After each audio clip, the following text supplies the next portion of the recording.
बिस्मिल्लाहिर्रहमानिर्रहीम अस्सलाम वालेकुम। शहबाज़ IT एकेडमी की तरफ से मोहम्मद शहबाज़ आपकी खिदमत में हाजिर है। आज हम पढ़ेंगे माइक्रोसॉफ्ट एक्सेल 2016 की क्लास 6 को। इस क्लास के अंदर हम देखेंगे कि हम माइक्रोसॉफ्ट एक्सेल के अंदर जो इंक्रीज़ इंडेंट और डिक्रीज़ इंडेंट के ऑप्शन हैं इनको किस तरह से इस्तेमाल कर सकते हैं। देखें, एक चीज़ समझने के लोग समझते हैं कि शायद एक्सेल है तो इसके अंदर हमने मैथमेटिक्स ही करनी है, फार्मूलाज को ही अप्लाई करना है, तो ऐसी बात नहीं है। जब आप कोई भी एक्सेल के अंदर काम करते हैं तो फार्मूलाज, ये जो चार्ट्स वगैरह बनाना, ये इसका एसेंशियल पार्ट्स तो हैं, लेकिन जो इसके अंदर फॉर्मेटिंग होती है, जो आप एक टेक्स्ट को क्रिएट करते हैं, एक रिपोर्ट बनाते हैं, तो उसके अंदर फॉर्मेटिंग बहुत ज़्यादा अहम फैक्टर होती है। अगर आपके टेक्स्ट की अलाइनमेंट अच्छी नहीं है, फॉर्मेटिंग अच्छी नहीं है, तो आपका जो डाटा है वो बहुत ज़्यादा प्रेजेंटेबल नहीं होता, देखने में बहुत बुरा लगता है। तो ये जो बेसिक जो एडिटिंग की टेक्निक्स है, ये आपको सीखना लाजमी है। अगर आप ये नहीं सीखेंगे तो आप जितना मर्जी अच्छा काम कर लें, ये जो आपकी जो रिपोर्ट का या जो आपकी जो प्रेजेंटेशन है, इसका जो इम्पैक्ट होता है व्यूअर्स के ऊपर, वो अच्छा नहीं पड़ता। तो इसके लिए ज़रूरी होता है कि आप इन एडिटिंग टेक्निक्स को सीखें। तो इंशाल्लाह हम बाकी चीज़ों को भी कवर करेंगे, स्टेप वाइज ही लेके चलेंगे सारी चीज़ों को। तो आज हम देखेंगे इस वीडियो के अंदर कि आप जो इंडेंट होता है इसको कैसे यूज़ कर सकते हैं। देखिए, बाज़ का तो ऐसा होता है, हम चाहते हैं यार जो मेरा जो टेक्स्ट है, देखिए अभी ये मुख्तलिफ नाम लिखे हुए हैं स्टूडेंट्स के, तो ये क्या है, ये बिल्कुल बॉर्डर के साथ, जो टेबल का जो बॉर्डर है लेफ़्ट वाला, इसके साथ अटैच हुए हैं। तो मैं चाहता हूँ कि यार ये थोड़ा सा आगे मूव हो जाए। तो लोग उसके लिए क्या करते हैं, इसके ऊपर आप क्लिक करते हैं और यहाँ से स्पेस दे के इसको ऐसे एडिट आगे करते हैं। तो देखिए, इस तरह भी आप कर सकते हैं, लेकिन हम रेकमेंड नहीं करते कि आप इस तरह से करें। इससे अच्छा ऑप्शन एक्सेल के अंदर अवेलेबल है, तो आपको उसको इस्तेमाल करना चाहिए। वो ऑप्शन क्या है, देखिए, अगर आप चाहते हैं कि टेक्स्ट को थोड़ा सा आगे मूव करें, तो आपने उन टेक्स्ट को सिलेक्ट कर लेना है सारों को, या जिसको आप चाहते हैं सिर्फ उसको। अब देखिए, यहाँ पे आपके पास दो ऑप्शन आते हैं, एक होता है डिक्रीज इंडेंट का और एक होता है इंक्रीज इंडेंट का। इंडेंट का मतलब होता है कि थोड़ा सा आगे की तरफ टेक्स्ट को खिसकाना या इंडेंट करना। जैसे आप देखते हैं गाड़ी को जब एक्सीडेंट होता है तो कहते हैं डंट पड़ गया, तो मतलब क्या है, उसके अंदर एक खड्डा पड़ जाता है, वो थोड़ा सा अंदर की तरफ प्रेस हो जाती है, तो इसको इंडेंट कहते हैं। तो अब मैं चाहता हूँ कि यार इस टेक्स्ट को थोड़ा सा आगे की तरफ इंडेंट करूँ, तो मैं यहाँ से इसको सेलेक्ट किया और यहाँ से मैं इंक्रीज इंडेंट के ऊपर क्लिक करता हूँ। तो देखें, ऑटोमेटिकली बड़ी सफाई के साथ, एक सीक्वेंस के साथ जो मेरा टेक्स्ट है ये बहुत ही अच्छी तरह से आगे हो गया। इसी तरह अगर मैं इसको थोड़ा और करना चाहता हूँ तो और हो गया। अगर मैंने कहा कि यार ये बहुत ज़्यादा आगे हो गया, इसको पीछे करना है, तो मैं इसको थोड़ा सा पीछे भी कर सकता हूँ।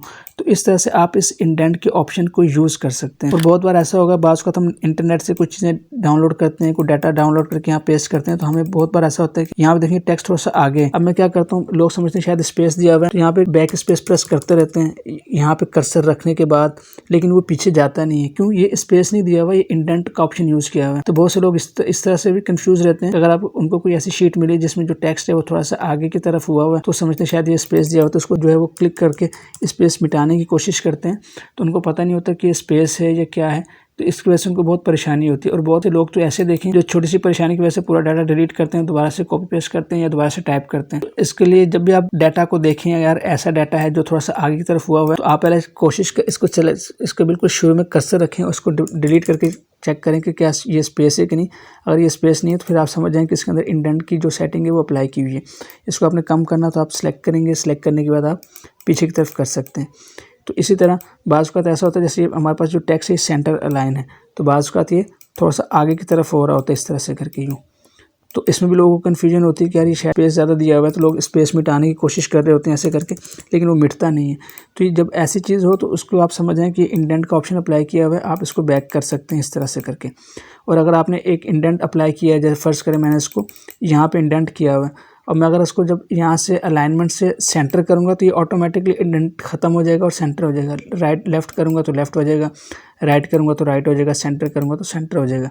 तो इस तरह से आप इस इंडेंट के ऑप्शंस को यूज़ कर सकते हैं। अब इसके अलावा जिसके ऊपर एक ऑप्शन है ये वाला, ये देखें, ये ओरिएंटेशन का है। ओरिएंटेशन का मतलब क्या होता है, आपने एक्सेल में बहुत बार ऐसा देखा होगा, जो लोग हेडिंग लिखते हैं वो उसकी हेडिंग को थोड़ा सा चेंज करते हैं। कैसे चेंज करते हैं? इस तरह से चेंज कर देते हैं।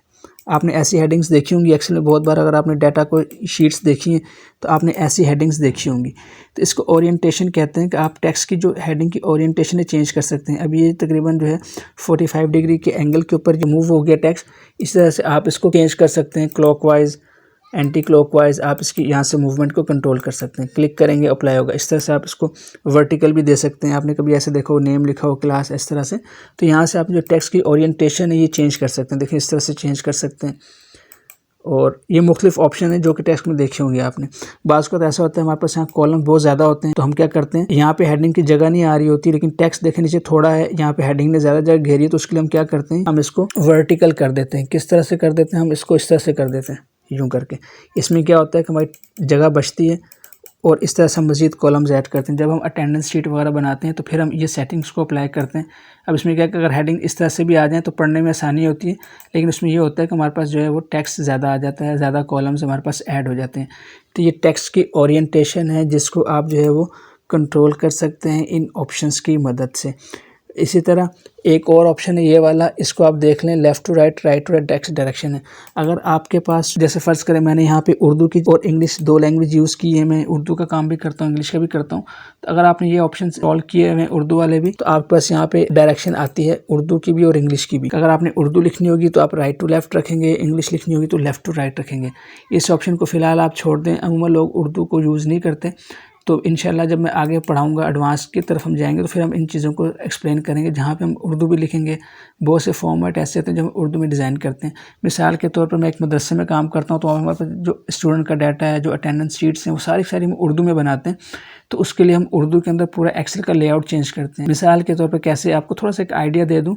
जैसे मेरे पास अब देखें कॉलम्स ए बी सी यहाँ से शुरू हो रहे हैं, लेकिन जब मैं उर्दू में काम करूँगा तो पूरी की पूरी शीट में बदल दूँगा इंग्लिश की उर्दू की तरफ, और ये अब मेरे जो कॉलम्स हैं वो ए बी सी यहाँ से राइट टू लेफ़्ट की तरफ शुरू होंगे। तो जब हम एडवांस में जाएँगे तो हम इस चीज़ को सीखेंगे, लेकिन फ़िलहाल हमने इस क्लास के अंदर सीखा कि हम एडिट इंडेंट को कैसे यूज़ कर सकते हैं, उसके बाद हम जो टेक्स्ट की ओरिएंटेशन है, जो टेक्स्ट की डायरेक्शन है, इसको कैसे हम यूज़ कर सकते हैं। तो उम्मीद है ये चीज़ आपको समझ आई होगी। इंशाल्लाह आपसे नेक्स्ट क्लास में मुलाकात होती है, तब तक के लिए इजाज़त दें। अस्सलामु अलैकुम व रहमतुल्लाहि व बरकातुहू।